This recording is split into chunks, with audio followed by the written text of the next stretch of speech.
Dead people are literally controlling you, and you don't even realize that. You know how we all follow certain things in the name of tradition? Half of the time, we don't even understand why we are doing what we are doing. We just do them because our parents did it or because the society has told us that it is supposed to be done. And the thing is that most of these traditions were created hundreds, sometimes thousands of years ago for people living in a completely different conditions, environments, and different realities. But you are still following them today without even questioning whether they even make sense anymore. And that's not very accidental because we have been conditioned to believe that questioning is disrespectful, that curiosity is wrong, that if you start asking why, then everything will fall apart. And the truth is, it will. The moment you start questioning most of these things done in the name of tradition or culture, they don't hold up logically. Take something as basic as how women are treated during periods. Now, in so many households, women are still told not to enter religious places, not to go to the kitchen, or not touch certain things, as if something completely natural is suddenly impure. Now, before you become a keyboard warrior and start giving me your illogical logics saying stupid things like it's about purity, you are impure during that time, then by that logic, the human body itself is impure. Then there is also this that you should not go near God in that state. So, God, who is supposed to be the creator of everything, now suddenly has a problem with the process that they created. That's not devotion, darling. That's contradiction. Then there is, it's about hygiene. Then why is the restriction only in religious places? Because hygiene does not selectively apply to God, it applies everywhere, right? And now with modern sanitation, this argument does not even hold true. Then there is this very deep philosophical one. Energy is negative during that time. This is one of those statements that sounds so deep but explains nothing. What energy? Measured how? Based on what? Is just a vague claim used to shut down questioning. And then the best one. The best one. Women have always been following this. Why do you suddenly have a problem? Women have been following a lot of things in the name of tradition, culture, patriarchy. That's internalized misogyny. And historically, because women had no choice at most of the times.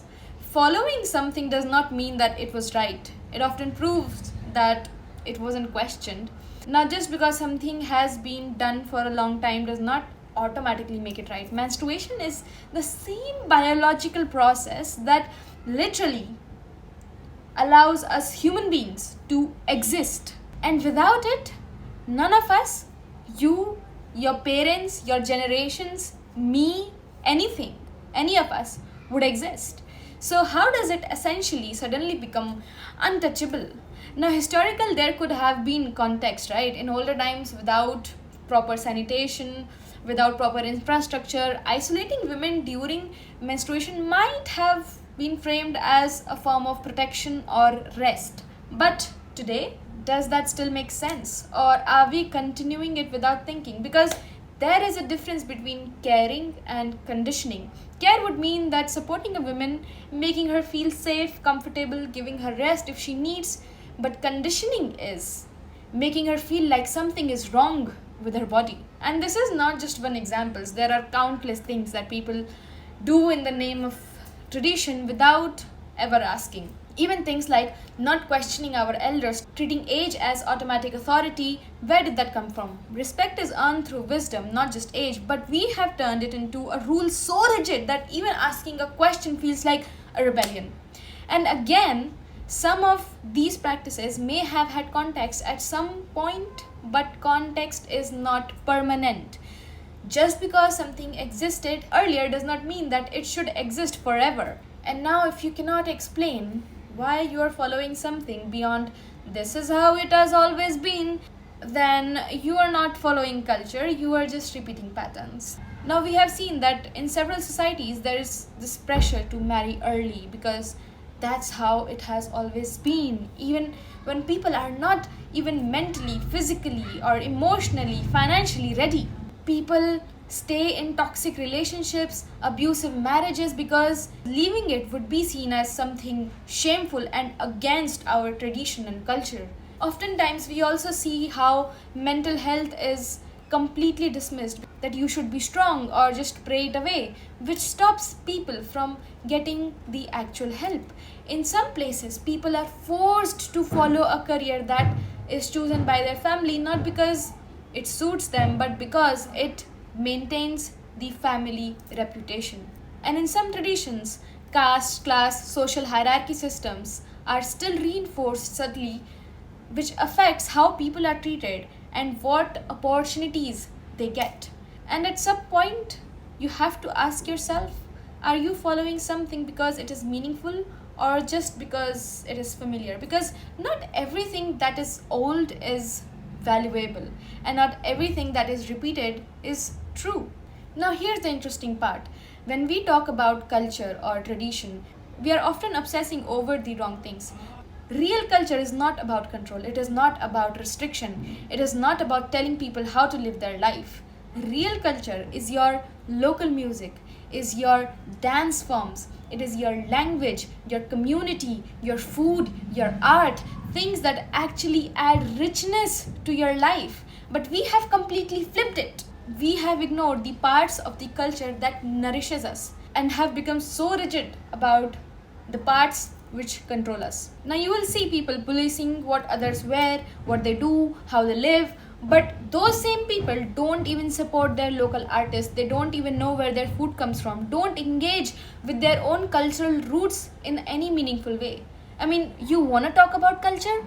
Do you even know what is locally grown in your area? Do you support your local farmers? Do you wear sustainable clothing like handloom or khadi? Or are you just consuming fast fashion and then policing what others do? Do you respect people from different parts of your own country? Like, do you respect Northeastern people, their language, their identity, their existence? Because that is culture, that is tradition, not control, not blindly following rules. And the irony is, you don't even know who told you these rigid, illogical things as tradition. We are just following these because they were passed down to us. No context, no questioning, no understanding, just repetition. And that's where it gets uncomfortable, because at some point you have to admit that you are not always living a conscious choice. You are living by inherited instructions, and that's where this line comes from. Tradition is just peer pressure from people who are not even alive. Now, that does not mean that everything old is wrong. There is wisdom in history, there is value in culture, but wisdom is meant to be understood, not blindly observed. Now, even in Mahabharata, you will see this conflict very clearly. When Arjun stands on this battlefield, he does not blindly follow what has been told to him his whole life. He questions it, he breaks it down, he challenges everything that he has believed to be duty, morality, or righteousness. And Krishna does not shut him down for questioning. He does not say, just follow tradition or just follow what I said. He explains, he gives context, he encourages understanding. Because real dharma is not following blind obedience, it is conscious action. So the question is not whether you follow tradition or not. The question is, do you understand what you are following in the name of tradition or culture? The question is, do you understand what you are following, or are you just repeating something because you have been told to follow it and you're just scared something bad will happen to you if you don't? Now, because if you remove fear of judgment, fear of consequences, fear of being seen as wrong, how much of your life would actually stay the same? And how much of it would completely change? That's what you gotta think about. And with that, I will see you in the next video.